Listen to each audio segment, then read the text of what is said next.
নমস্কার বন্ধুরা, আমি সোনু ফার্নিচার। আজকে তোমাদেরকে দেখাবো কিভাবে আমরা একটা ঘরে পিভিসি ফল সিলিং শুরু থেকে শেষ পর্যন্ত তৈরি করি। এই কাজটা করতে আমরা এসেছিলাম আমার বাড়ি থেকে প্রায় 3 কিলোমিটার দূরে।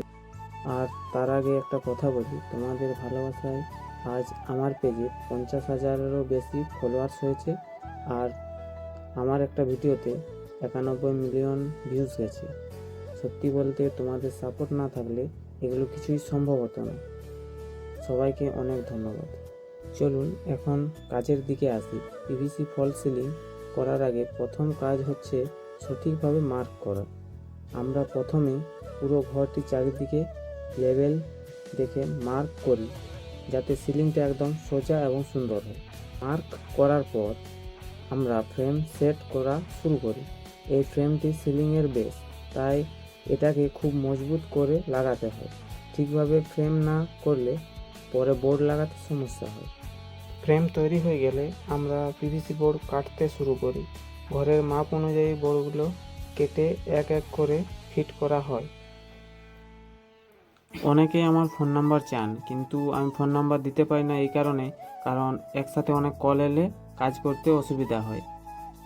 কাজ করানোর জন্য বা কিছু জানার জন্য তোমরা ফেসবুক বা ইনস্টাগ্রাম পেজেই আমাকে মেসেজ করো, সেখানে সব কিছু ডিটেলস বলে দেবো।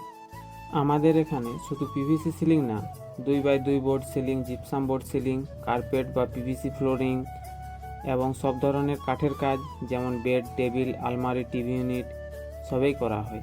এই সময় খুব খেয়াল রাখতে হয় যেন সব বোর্ডগুলো একদম ঠিকভাবে বসে, ফাঁক না থাকে। এই রুমটাতে গরম অতিরিক্ত হওয়ার জন্য এখানে আমরা থার্মোকলের ব্যবহার করেছি, যাতে রুমটা ঠান্ডা থাকে।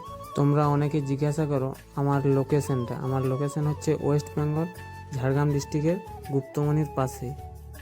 সব বোর্ডগুলো লাগানো হয়ে গেলে আমরা লাইটিং ফিট করি আর ফিনিশিং কাজ করি। লাইটিং বসানোর পরে পুরো সিলিংটা দেখতে আরো সুন্দর হয়ে যায়। শেষে আমরা সব কিছু চেক করে নিই, যাতে কাজটা একদম পরিষ্কার ও পারফেক্ট হয়। আমার এই ভিডিওটি তোমাদের যদি ভালো লেগে থাকে, ভিডিওটি লাইক করে পেজটি ফলো করে দেবেন।